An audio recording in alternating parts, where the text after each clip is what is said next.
पहले अध्याय में हमने जाना कि जीवन को जानने की जिज्ञासा होनी चाहिए। दूसरे अध्याय में हमने जाना कि हमारी सारी ऊर्जा काम के केंद्र पर इकट्ठी है। अगर हम उसे ऊपर ले जाने में सफल नहीं हुए तो वह नीचे बहती रहेगी। जिंदगी एक बहुत बड़ा रासायनिक रहस्य है और जो लोग जीवन के रसायन को नहीं समझ पाते वे लोग जीवन में क्रांति नहीं कर पाते।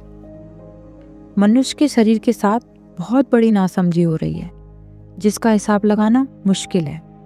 आदमी खाता गलत है, कपड़े गलत पहनता है, उठता गलत है और सोता भी गलत ही है। आदमी का सब कुछ गलत है। यह ऐसा ही है जैसे दीपक को उल्टा जलाना, जिसका तेल नीचे बह गया है और बाती को उस बहते तेल में जलाने की कोशिश कर रहे हैं। आदमी की सारी ऊर्जा नीचे की तरफ बह रही है, इसलिए ऊपर कोई ज्योति नहीं जल पाती। मनुष्य की कुछ ऐसी ही उल्टी रासायनिक स्थितियों को समझ लेना हमारे लिए जरूरी है, जिससे हमें कुछ इशारा मिल सके। शायद हमारे ख्याल में कभी भी यह नहीं आया होगा कि सारी पृथ्वी पर आदमी एक अकेला ऐसा जीव है जो माँ का दूध छोड़ने के बाद भी जानवर का दूध पिए चला जा रहा है। हम सोचते हैं मांस खाना बुरा है, पशुओं को मारना बुरा है, अंडे खाना बुरा है, लेकिन हम कभी नहीं सोचते कि दूध क्या है। दूध भी खून का हिस्सा है, इसलिए दूध पीने से खून जल्दी बढ़ता है। हम सोचते हैं कि शायद महावीर और बुद्ध जैसे लोग ने मांस खाने के लिए इसलिए मना किया होगा कि मांस खाने में हिंसा होती है, लेकिन ऐसा नहीं है। वे सिर्फ इसलिए मना करते हैं कि जिस जानवर का मांस खाते हो आपके अंदर वैसे ही गुण उत्पन्न होने लगते हैं। एक अर्थ में सच में गाय हमारी माता है, परंतु वह अर्थ ये नहीं कि गाय हमें दूध देती है। गाय हमें बछड़ा देती है। डार्विन ने जिस अर्थ में बंदर को पिता कहा है, उसी अर्थ में गाय हमारी माता है। डार्विन और पश्चिम का पूरा विज्ञान जब यह खोज रहा था कि आदमी का शरीर कैसे बना, तब खोजते खोजते यह पता चला कि आदमी का शरीर बंदर के शरीर के बाद की कड़ी है, अर्थात आदमी का शरीर बंदर से आया है। वैसे ही हिंदुस्तान में भी एक खोज चल रही थी, परंतु वह खोज शरीर की नहीं, आदमी की आत्मा की खोज थी। और आत्मा की खोज करने पर यह मालूम हुआ कि आदमी की आत्मा का विकास गाय की परंपरा से हुआ है और आदमी के पास बंदर का शरीर और गाय की आत्मा है। इसी कारण गाय को हमारी माता कहा जाता है। आदमी बहुत सी विकास की यात्राओं का संगम स्थल है। ओशो कहते हैं कि हम जो भी खाते हैं वही हमारी जीवन ऊर्जा को ऊपर और नीचे ले जाने का कारण बनता है। इसलिए सब्जी व फलों की दुनिया से आया हुआ भोजन मनुष्य की चेतना को ऊपर उठाने वाला होता है और जानवरों से आया हुआ भोजन मनुष्य की चेतना को नीचे ले जाने का काम करता है। इसलिए प्रकृति ने बड़ी अद्भुत व्यवस्था की है। जानवरों से आया हुआ भोजन खाने से हम भी जानवरों जैसे हो जाते हैं।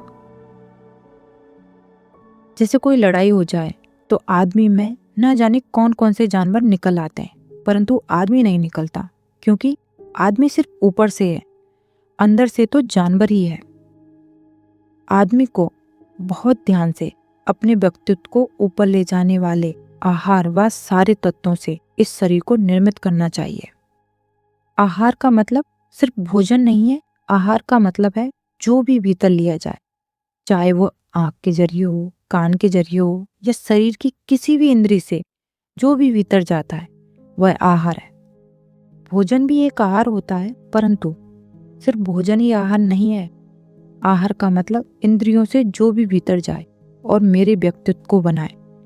इसलिए आहार का मतलब सिर्फ भोजन मत समझ लेना।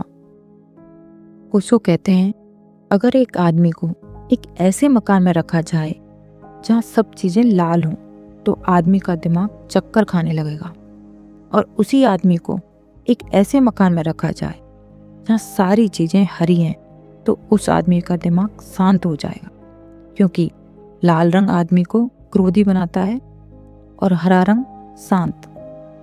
इससे पता चलता है रासायनिक काम जारी है। एक एक रंग आपके भीतर जाकर कुछ कर रहा है। आप जो देख रहे हैं उससे आपका निर्माण हो रहा है। आप जो सुन रहे हैं वह एक एक आवाज आपके अंदर की वीणा को चोट कर रही है, आपको अंदर से बदल रही है। आप कुछ भी सुन रहे हैं, कुछ भी देख रहे हैं, कुछ भी पढ़ रहे हैं, कुछ भी खा रहे हैं, ये सब हमें अंदर से धीरे धीरे बदल रहा है, हमारा निर्माण कर रहा है। इसलिए अगर कुछ ठीक देखने को ना हो तो आंखें बंद कर लेना बुरा नहीं है, और गलत सुनने की बजाय कान बंद कर लेना बुरा नहीं है। लेकिन देखने और सुनने की इतनी तीव्र आकांक्षा है कि हम कुछ भी देखने या सुनने को राजी हैं, पर आंख और कान बंद करने को नहीं। इसी वजह से हमारे अंदर सब तरह का कचरा इकट्ठा होता चला जाता है। ओशो कहते हैं, हमें एक माली की तरह सजग होना पड़ेगा, चुनाव करने वाला बनना पड़ेगा। हमें यह देखना पड़ेगा कि अंदर क्या ले जाना है, चाहे वह भोजन की शक्ल में हो या शब्दों की शक्ल में, क्योंकि शब्द भी भोजन है। एक छोटा सा शब्द अगर आपके भीतर गलत चला जाए तो आपके सारे व्यक्तित्व को डामाडोल कर सकता है, आपके अंदर आंदोलन खड़ा कर सकता है। सोचिए कि हमने तो अपने अंदर कितना कचरा इकट्ठा कर रखा है। क्या आपने सोचा है कि हमको पहाड़ों पर जाकर क्यों अच्छा लगता है? पहाड़ों में ऐसा क्या है? वहाँ सिर्फ हरियाली ही है और कुछ नहीं। वहाँ दूर तक फैला हुआ हरे रंग का एक विस्तार है जो हमारे भीतर कुछ शांत कर जाता है। वह जो पहाड़ों पर है, वृक्षों में और समुद्र के किनारे जो चीज है हमें आकर्षित करती है और हम शांत हो जाते हैं, वह क्या है? वह हमारे अंदर छुपी प्रतिध्वनि का मेल है, जिसमें थोड़ी देर के लिए हम खो गए हैं। लेकिन आदमी का बनाया हुआ सब गलत है, सब परमात्मा से उल्टा है, और हम उसमें घिर गए। कपड़ों में, मकान में, किताबों में, इन सब चीज़ों में घिर गए, और इन सब से हमारे व्यक्तित्व को और व्यक्तित्व के रसायन को खराब कर दिया है और उत्पाद से भर दिया है। मनुष्य एक उजड़ी हुई बगिया हो गया है। जहाँ फूल उगने थे वहाँ घास उग रही है, और जहाँ अमृत और औषधि पैदा होनी थी वहाँ सिवाय झाड़ के कुछ भी पैदा नहीं होता। ऐसी हालत में अगर परमात्मा कहीं होगा और हमें देखता होगा तो क्या सोचता होगा? लेकिन यह सब बदला जा सकता है। कुछ लोग सदा इसे बदलने की कोशिश करते रहे, और कुछ सूत्र आज भी मौजूद हैं। जो इंसान इन सूत्रों को समझना चाहता है तो वे सूत्र उन्हें स्पष्ट हो जाते हैं और हमारे पूरे व्यक्तित्व को बदल सकते हैं। मैं आज तीसरे अध्याय में आपसे यही कहना चाहती हूँ कि यह ध्यान रखकर जीने की कोशिश करना कि जो ऊपर ले जाता हो वही मैं करूँगा, वही सुनूंगा, वही पहनूंगा, उसी को देखूंगा और उसी से मिलूंगा जो ऊपर ले जाता हो। जीवन को अगर साधना बनाना है तो हर तरफ से हमला करना पड़ेगा, सब तरफ से ऊंचाई की तरफ चोट करनी पड़ेगी।